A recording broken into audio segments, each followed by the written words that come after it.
Nos encontramos en el pasaje que hemos leído hace unos momentos en la epístola a los Efesios. Es la epístola a los Efesios, el capítulo 6, y me gustaría que en esta ocasión pudiéramos comenzar otra pequeña serie en estos tiempos de pandemia. Estamos aprovechando para hacer en esta normalidad un poco alterada algunas series que puedan resultar de beneficio espiritual para todos y cada uno de nosotros. Y en esta ocasión vamos a hacer una serie sobre este pasaje de Efesios, en el capítulo 6 y versículos del 10 al 20, que podríamos bien titularlos como la armadura de Dios o la guerra espiritual, un tema que me parece que es importante que podamos considerar también ahora. Y en esta ocasión, a modo de introducción, como hace aquí el mismo apóstol, me gustaría que pudiéramos prestar atención a los versículos 10 y 11, versículos 10 y 11 del capítulo 6. Por lo demás, hermanos míos, fortaleceos en el Señor y en el poder de su fuerza. Vestíos de toda la armadura de Dios para que podáis estar firmes contra las asechanzas del diablo. Y fundamentalmente me gustaría que pudiéramos pensar en estas palabras con las que el apóstol comienza aquí este versículo 10, por lo demás, por lo demás. Estas palabras no simplemente significan que el apóstol tiene que concluir y va a mencionar alguna cosa más que se le ha quedado en el tintero, sino que el apóstol quiere enseñarnos por medio de las mismas que lo que nos ha estado comentando hasta ese momento en esta epístola a los Efesios no es suficiente. Hay un aspecto de la realidad, de lo que significa ser creyentes, que todavía no ha sido considerado suficientemente en esa epístola y que, por tanto, hay algo más que tiene que ser mencionado. Por lo demás, significa hay un aspecto fundamental que tenéis que pensar y que tenéis que considerar a la hora de afrontar lo que significa vivir como el pueblo de Dios. Sabemos que estas epístolas del apóstol Pablo normalmente están divididas en dos partes. Aquellos que conocéis bien las epístolas sabéis que hay una manera muy sencilla de dividirlas. La primera parte de las mismas es una muestra de lo que es la enseñanza doctrinal acerca de Dios y de nuestro Señor Jesucristo. Aquí en la epístola a los Efesios encontramos que los primeros 3 capítulos de esta epístola nos están hablando acerca de esa realidad de lo que Dios ha hecho para con nosotros, para con su iglesia, en la persona del Señor Jesucristo, y como el apóstol ruega a Dios que podamos ser conscientes de la gran importancia que tiene entender la doctrina cristiana. Pero a partir del versículo 4, versículo primero del capítulo 4 de Efesios, él hace una aplicación práctica de la doctrina cristiana. Es decir, no es suficiente con conocer lo que la Escritura enseña, sino que también nosotros debemos vivir a la luz de esa doctrina y esa enseñanza. Y eso es la segunda parte en la que hay una exhortación a vivir en armonía con aquello que nos enseña la misma palabra de Dios, que significa ser cristiano. En la primera parte se indica lo que es un cristiano y en la segunda parte, por tanto, se nos invita a vivir a la altura de esto que hemos estado viendo, que significa ser cristianos. Y, por tanto, hay un imperativo en la última parte de las epístolas, es decir, si somos así, tenemos que vivir como tales. Es decir, una cosa es el indicativo, lo que tú ya eres, y otra cosa el imperativo, lo que tú debes hacer a la luz de lo que ya eres. Es decir, nuestra identidad cristiana tiene una serie de implicaciones prácticas en nuestra vida cotidiana. Y vemos como en esos capítulos 4 y 5 el apóstol nos exhorta a vivir como cristianos en la sociedad. No somos del mundo, pero estamos en el mundo. Vivimos en un mundo caído, pero vivimos de una manera distintivamente cristiana. Somos conscientes de la importancia de vivir como creyentes en un mundo como este. Esto es lo que el apóstol está desarrollando allí. Pero también el apóstol habla en el siguiente capítulo, también el capítulo 5 y a partir del versículo 21, de lo que implica esa vida cristiana en el hogar y en el trabajo. lo que significa nuestra relación con nuestra esposa, con nuestro esposo, con nuestros hijos y también en nuestro lugar de trabajo. Y cuando miramos el versículo 9 del capítulo 6, podemos pensar que el apóstol ha concluido realmente todo lo que podría decirnos. Y sin embargo, os estoy diciendo que hay aquí una expresión muy importante, por lo demás, por lo demás. Es decir, hay un aspecto fundamental sin el cual el apóstol no quiere concluir su epístola. Y eso tiene que ver con lo que podríamos llamar esta guerra espiritual contra el enemigo del cristiano, que es aquí presentado en esta epístola. Dice en el versículo 11 las asechanzas del diablo y en el versículo 12 dice, porque no tenemos lucha contra sangre y carne, sino contra principados, contra potestades, contra los gobernadores de las tinieblas de este siglo, contra huestes espirituales de maldad en las regiones celestes. Y en el versículo 16 habla de los dardos de fuego del maligno. No que sea la primera vez que en esta epístola introduce esta figura siniestra del diablo, sino que ya lo ha hecho en el capítulo 2, igualmente, y en el versículo 2, cuando describe a los cristianos antes de su conversión, dice en el versículo 2, en los cuales anduvisteis en otro tiempo, hablando del pecado, siguiendo la corriente de este mundo, conforme al príncipe de la potestad del aire, el espíritu que ahora opera en los hijos de desobediencia. Y en el capítulo 4 y en el versículo 27 dice, leyendo del 26, airaos, pero no pequéis. No se ponga el sol sobre vuestro enojo, ni deis lugar al diablo. La conexión que existe entre la ira y la presencia del diablo. Y como veis, por tanto, hay este enemigo, ¿no?, que es el diablo, que es el enemigo del cristiano. La Escritura, sabéis que nos habla de tres enemigos que tenemos todos los creyentes, que es nuestra propia carne, cualquiera de nosotros, incluso el que se sienta el mejor de los cristianos, está muy imperfectamente santificado. Ninguno de nosotros, muchas veces, ¿no?, hay días en los que pensamos que realmente hacemos muy pocos progresos en el camino de Dios. Hay un enemigo dentro de nosotros, ¿no?, nuestra propia carne, ¿no?, que tiene que ser renovada constantemente por el Espíritu de Dios.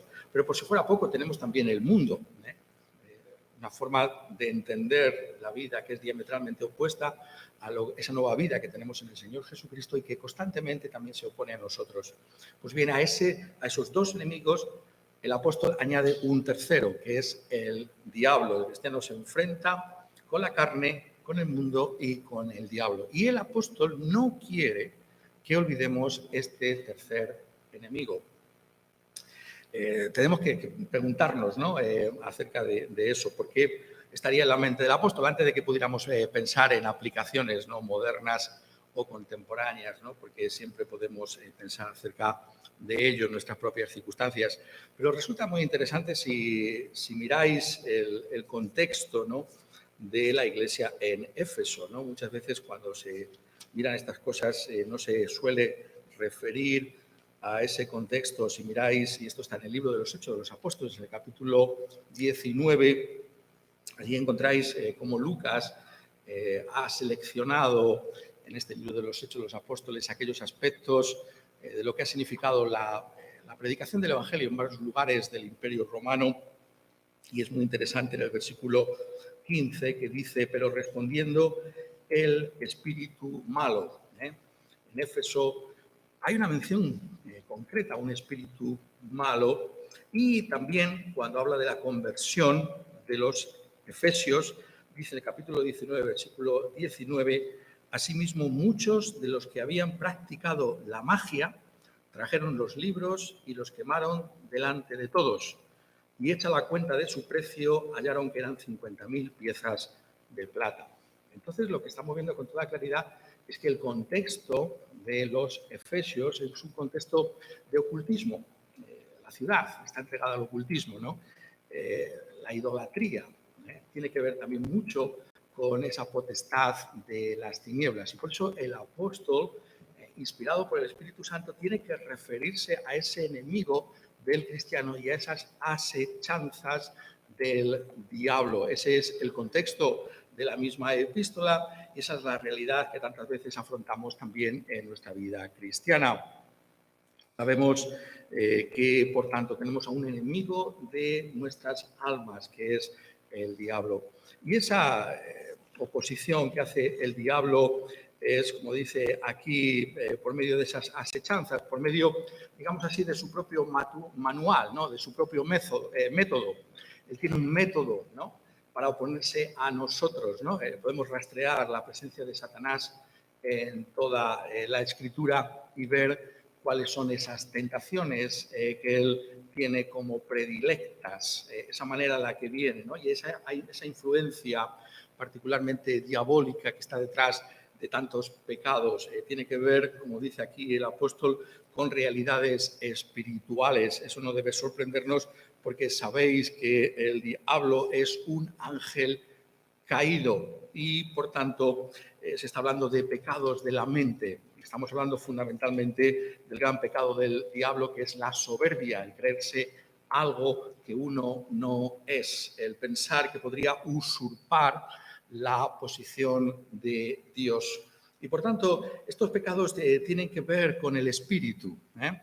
Es muy interesante, ¿no?, cómo esta palabra que aquí usa el apóstol en todo el Nuevo Testamento sabemos que tiene un significado positivo, ¿no? Cuando hablamos de espiritualidad, del espíritu, es algo positivo y sin embargo aquí la usa de una manera negativa. Dice, no tenemos oposición contra sangre y carne, sino contra principados, contra potestades, contra los gobernadores de las tinieblas de este siglo, contra huestes espirituales de maldad en las regiones celestes. Por tanto, este es un enemigo muy insidioso, muy astuto, porque es algo espiritual, afecta al espíritu. Y por tanto, el diablo tiene que ser percibido, ¿no?, en la mente, en los pensamientos, ¿no?, en las tentaciones que trae, que nadie puede ver y que están ahí, en el sentirnos el centro del universo, ¿no?, y que todo gira alrededor de nosotros. Esa es la gran tentación que trae Satanás, porque es lo que él ha hecho contra Dios. Entonces tenemos que darnos cuenta, ¿no?, de que es un enemigo que está ahí presente y que está detrás de muchas cosas que suceden, ¿no? Esto es fundamental que lo podamos entender y esto es lo que el apóstol quiere que estos efesios en sus propias circunstancias puedan también entender. Y por eso me gustaría que nosotros pudiéramos también ver cómo podemos afrontar esa realidad de estas asechanzas del diablo. ¿Somos conscientes de las mismas? ¿Somos conscientes de que el diablo está detrás de muchas cosas que suceden, de muchos malos pensamientos, blasfemias, malentendidos? El diablo está ahí, buscando crear conflictos.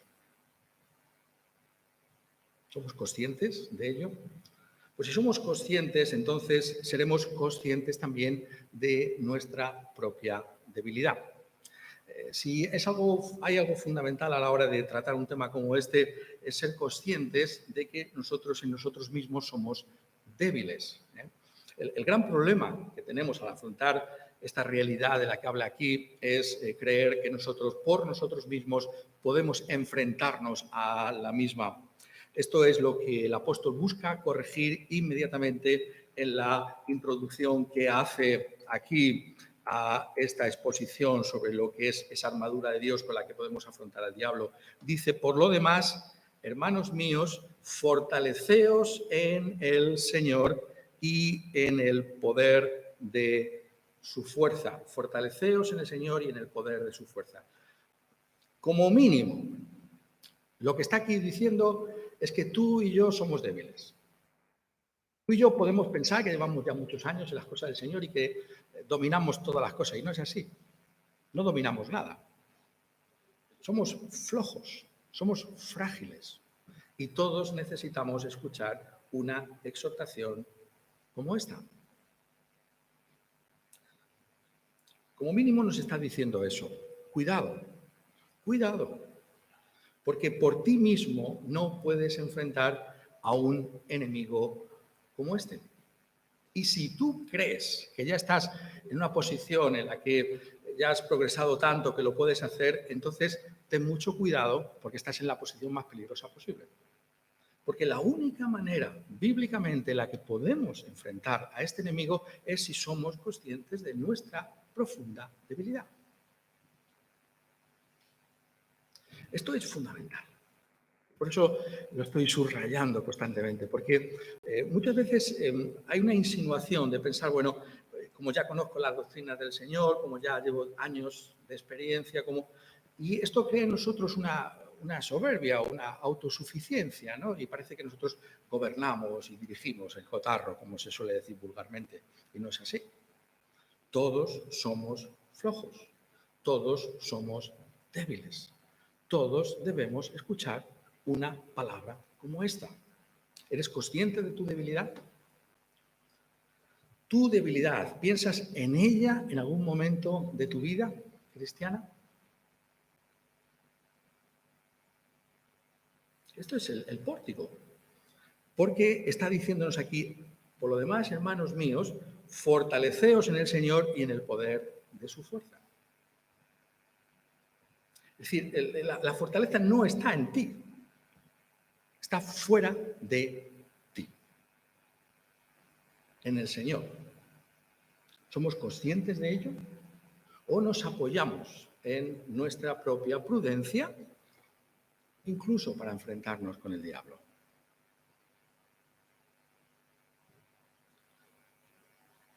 Si somos conscientes, por tanto, de esa nuestra debilidad, de la facilidad con la que podemos caer y ser engañados por el diablo, creyendo ser algo sin serlo, entonces podemos escuchar la afirmación del apóstol aquí en el versículo 10 como lo que es un evangelio, es decir, buenas noticias. ¿Dónde están las buenas noticias? Las buenas noticias no están en tu habilidad, en tus años de experiencia cristiana o en este mundo, sino en el Señor. Por eso dice, fortaleceos en el Señor y en el poder de su fuerza. ¿Qué está diciéndonos ahí? Bueno, es interesante que lo podamos ver a la luz de lo que es los verbos, ¿no? En este caso, fortaleceos. ¿Qué es, en primer lugar, lo que dice esta palabra, fortaleceos? Es un imperativo.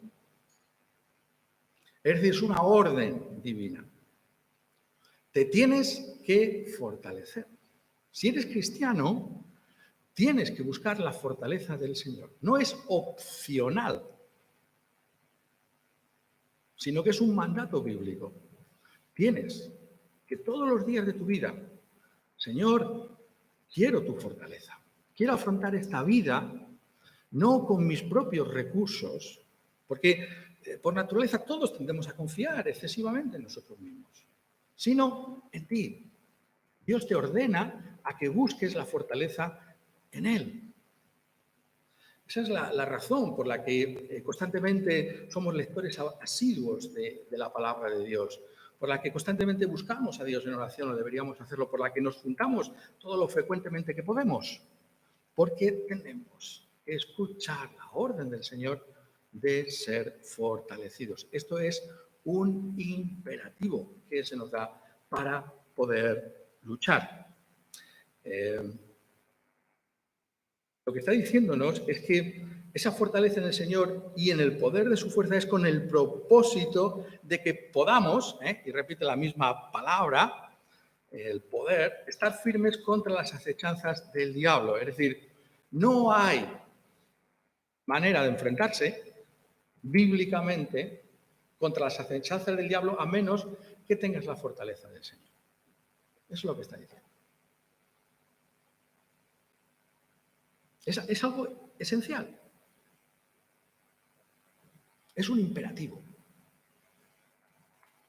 Tienes que fortalecerte en el Señor.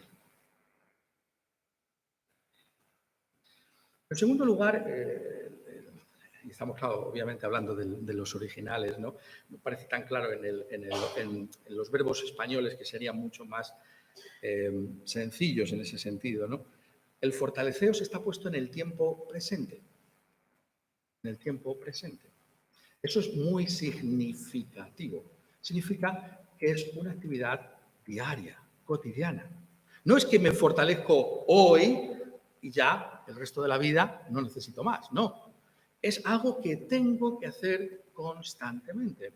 Esa fortaleza que yo recibo es una fortaleza que tengo que renovar todos los días de mi vida. Podemos pensar, ¿no?, cuando recogían el maná, no tenían que recoger todos los días el maná. Aquellos que intentaron guardar el maná, bueno, pues ya lo guardo y ya lo tengo, ya no tengo que salir mañana a buscarlo. No, pues esto se pudre. Todos los días tenemos que buscar la fortaleza del Señor. Ninguno de nosotros está exento de ser atacado por Satanás cada día. Él habla específicamente ahí de ese día malo. Es una expresión muy interesante. Según la Biblia, no todos los días son iguales. Hay días malos. Hay días peores que otros. Somos conscientes, entonces, si hay días peores que otros que pueden venir, que tenemos que fortalecernos cada día. Es una actividad continua. La fortaleza es algo que hay que buscar constantemente. Pero en tercer lugar, realmente la traducción del verbo realmente, o de la expresión aquí, sería sed fortalecidos en el Señor. Es decir, el verbo está finalmente en pasivo. En pasivo. Es decir, es el Evangelio, como os decía hace un momento. Es decir, el poder no está en ti, está en Él, en el Señor. La fortaleza está en Él y es en Él en el que recibes ese poder para poder enfrentarte a el diablo. Está fuera de nosotros constantemente. Tenemos que apelar a Él para recibir ese poder. En nosotros mismos, podemos usar algún otro texto del apóstol Pablo, somos débiles, somos frágiles. Pero en su poder se perfecciona en nuestra debilidad. De tal manera que somos conscientes de que es su poder el que nosotros necesitamos. Y el único que puede afrontar lo que implica enfrentarse a un enemigo como este. El poder está fuera de nosotros, está en Él. El cristiano tiene que humillarse hasta el punto de decir: Señor, soy muy consciente de mi debilidad. Si tú no me fortaleces, nada puede ocurrir. O tú me ayudas o estoy perdido. Llegamos hasta ese punto. Es ahí donde tenemos que estar, porque es ahí donde vamos a conocer ese poder de Dios. Es muy interesante, ¿no?, como el apóstol no simplemente se limita, ¿no?, a hablar de que debemos referir a ese poder del Señor, sino que añade algo más sobre ese poder, ¿no? En nuestra traducción dice: es en el poder de su fuerza, en el poder de su fuerza. ¿Por qué añadiría eso también? No, bueno, esto lo hace porque justamente por un lado, es un gran maestro, el apóstol Pablo, el mejor de los maestros después de nuestro Señor Jesucristo, y quiere que los conceptos queden muy claros en la mente de los efesios. La repetición es fundamental. ¿Y por qué digo eso? Porque estas palabras ya han sido usadas anteriormente para mostrarnos por qué podemos descansar en el poder del Señor. Son palabras que se han usado anteriormente en el capítulo 1 para referirse nada más y nada menos a la razón por la que nuestro Señor Jesucristo venció a la muerte. Dice en el versículo 19: y cuál la supereminente grandeza de su poder para con nosotros los que creemos según la operación del poder de su fuerza. Ahí hay tres palabras de poder.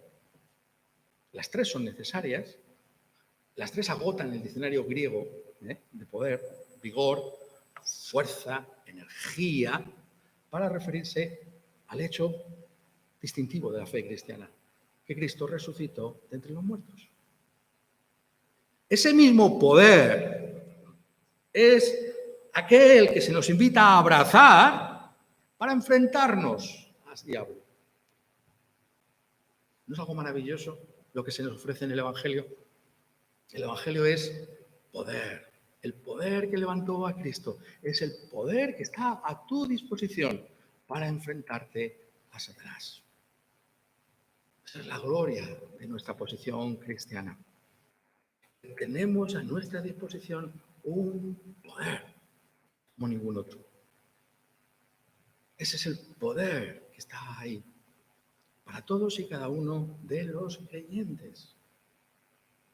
Somos conscientes al poder al que podemos apelar, a la energía que está a disposición del cristiano. Y tenemos que hacerlo porque necesitas ese poder para vivir la vida cristiana. Si uno de los creyentes, conforme a las promesas de Dios, llegamos al cielo, cuando lleguemos al cielo, tendremos que darle la gloria a ese poder. Seremos conscientes de algo extraordinario, que ha sido ese poder el que nos ha preservado. No solamente el que abrió nuestro entendimiento para creer y arrepentirnos de nuestros pecados al comienzo, la regeneración por el Espíritu Santo, sino el poder que nos ha preservado todo el camino hasta el mismo cielo. Y ese poder es el poder que se nos ofrece ahora. Si somos conscientes de nuestra debilidad, vamos a apelar a ese poder. Es en tanto en cuanto pensamos que en nosotros están los recursos, que no echamos mano de un poder como este. Pero el apóstol está diciendo, ese es el poder que tú necesitas, el poder de su fuerza.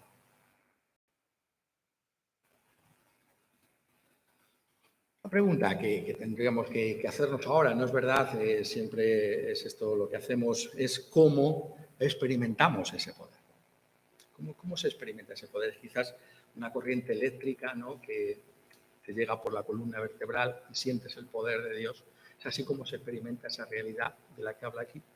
Bueno, el apóstol no quiere que especulemos, sino nos dice inmediatamente cómo experimentamos el poder de Dios. Dice, vestíos de toda la armadura de Dios. Vestíos de toda la armadura de Dios. Es en la armadura de Dios que nosotros experimentamos el poder de Dios. Y sabéis que este tema de la armadura es fascinante en sí mismo, ¿no? El apóstol, como leíamos, ¿no?, hace un momento, alude a esa manera de entender cómo Dios está con nosotros en Isaías, ¿no?, en el gran profeta evangélico Isaías. Está leyendo allí en el capítulo 59, podríamos haber leído también en el capítulo 11 de la profecía, ¿no?, que ya lo hemos tratado aquí en alguna ocasión anteriormente, y vemos cómo allí se está haciendo esa referencia con toda claridad a lo que es esa armadura de Dios. Y sabemos que no solamente es esto, sino que es algo que el apóstol pues tiene en la mente, porque también en la epístola a los tesalonicenses hace una mención, y debe ser que es una ilustración, ¿no?, favorita del apóstol, que la menciona en el capítulo 5 de la epístola a la primera a los tesalonicenses, cuando dice, pero nosotros que somos del día seamos sobrios, habiéndonos vestido con la coraza de fe y de amor y con la esperanza de salvación como yelmo. Pero incluso podríamos pensar que de alguna manera está pensando en ello, se está refiriendo a ello porque ha hablado de vestirnos del nuevo hombre en el capítulo 4. Por tanto, es algo que está muy presente en la mente del apóstol, sin duda alguna. El apóstol, y más en estas epístolas, ¿no?, nuevamente el contexto original, estas epístolas de prisión. Cuando estás en la prisión, que veía allí pues, a los soldados, ¿no?, romanos, entonces tú ves la panoplia, la armadura, cómo va a vestir un soldado romano. Entonces, la mente del apóstol, pero es Isaías, es lo que él ve, pero es lo que tú y yo necesitamos. no suelo ser de los que ve ese tipo de programas, ¿no? Pero recuerdo la primera vez que vi que estaba la tele encendida en algún sitio que me encontraba y a esos programas, que algunos sí, seguro que lo habéis visto también, que llega alguien vestido de una manera un poco distinta, ¿no? Que llama mucho la atención, ¿no? Y en este programa hay una serie de personas que se encargan de vestirlos. Y cuando sale esa persona vestida, ha pasado por un vestuario, ha pasado por maquilladores, parece otra. Parece otra. Y entonces uno se admira, ¿no? Dice, pero ¿esta persona es la misma? Y la respuesta es que sí. Es que lo han vestido, lo han maquillado, le han dado otra forma de presentarse a la sociedad. Otra cosa será si luego se mantendrá eso, ¿no? Fuera del programa, pero eso es, lo vemos que está ahí. Esto es lo que dice el apóstol. En nosotros mismos estamos vestidos muy estrafalariamente. Estamos vestidos con ropajes raídos. Nosotros mismos no tenemos realmente un vestido con el que poder enfrentarnos a nuestro enemigo, al diablo. Carecemos de una armadura en condiciones para enfrentarnos a semejante enemigo. No podemos hacerle frente. ¿Eres consciente de eso? Pero eres también consciente de que Dios te ofrece una armadura extraordinaria para que puedas hacerlo, para que puedas enfrentarte a Satanás. ¿Qué armadura es esta? Pues bien, pues no había leído hasta ahora el versículo de Isaías. Ahora lo leo. Esa armadura, en el contexto de Isaías, no es la incapacidad del pueblo con su propio pecado. ¿Cómo podemos afrontar nuestro propio pecado? ¿Cuál es el contexto de Isaías, el profeta evangélico? Dice Isaías 59, versículo 17, pues de justicia se vistió como de una coraza, con yelmo de salvación en su cabeza, tomó ropas de venganza por vestidura y se cubrió de celo como de manto. ¿Quién es este que realiza esta acción? Isaías capítulo 11, cuando describe a esa vara del tronco de Isaí, ese vástago que va a retoñar de sus raíces, dice versículo 5, y será la justicia cinto de sus lomos y la fidelidad ceñidor de su cintura. La armadura que se nos ofrece es la armadura que llevó ya puesta nuestro Señor Jesucristo mismo. Esa armadura es la que Él empleó para llevar a cabo nuestra redención. Vestido con la realidad de lo que implica el carácter y las acciones de Dios. Él venció a Satanás durante toda su vida, en su ministerio, culminando esa victoria en aquella cruz del Calvario, aquel que resucitó de entre los muertos con ese gran poder.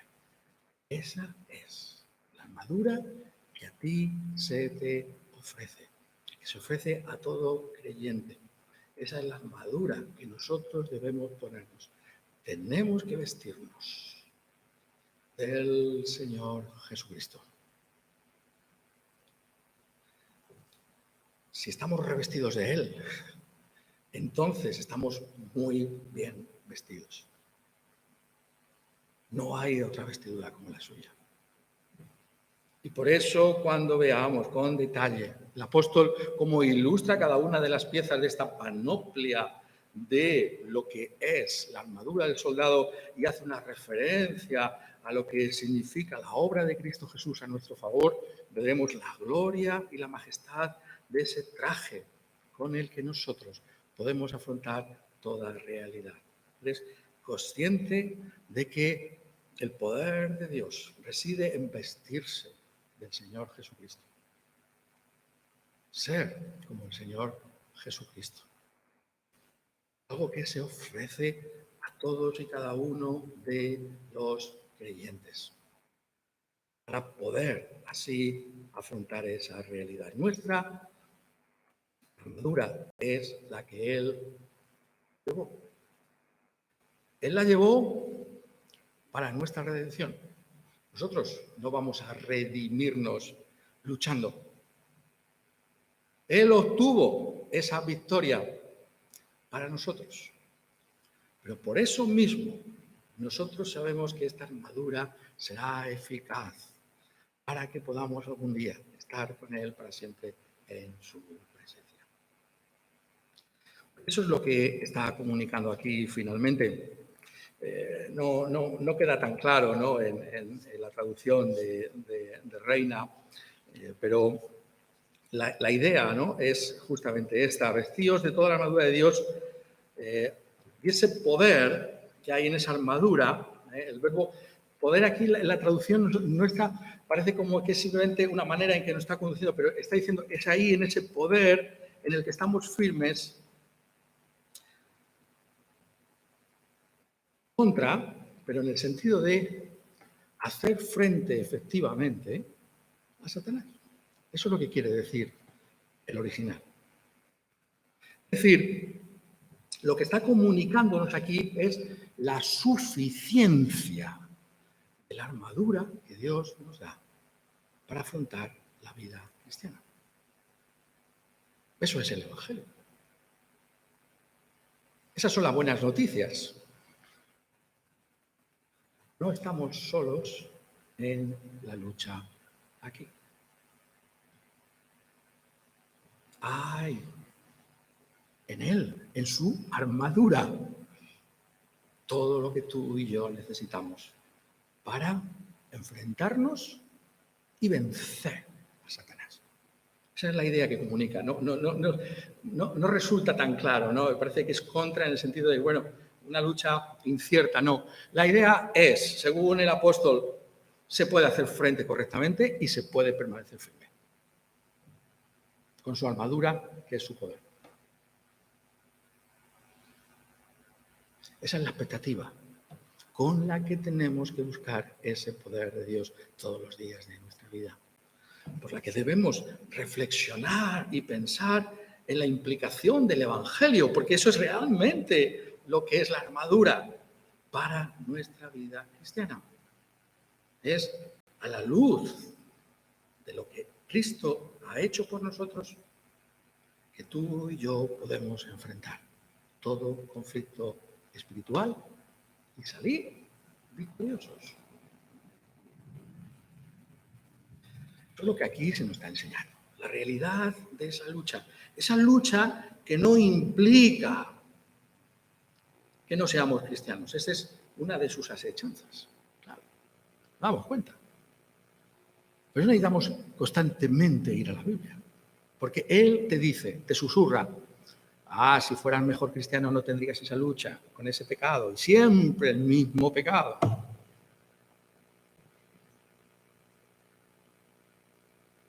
Pero la lucha es la evidencia de que Dios está con su poder con nosotros. Si no, no seríamos conscientes de ninguna lucha, de ningún conflicto. Porque Satanás viene precisamente porque somos del Señor Jesucristo.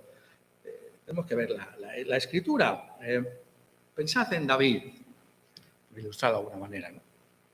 ¿Cuándo empiezan los conflictos en la vida de David? ¿Lo habéis pensado alguna vez? Cuando estaba allí con las ovejas. No, leemos eso, ¿no?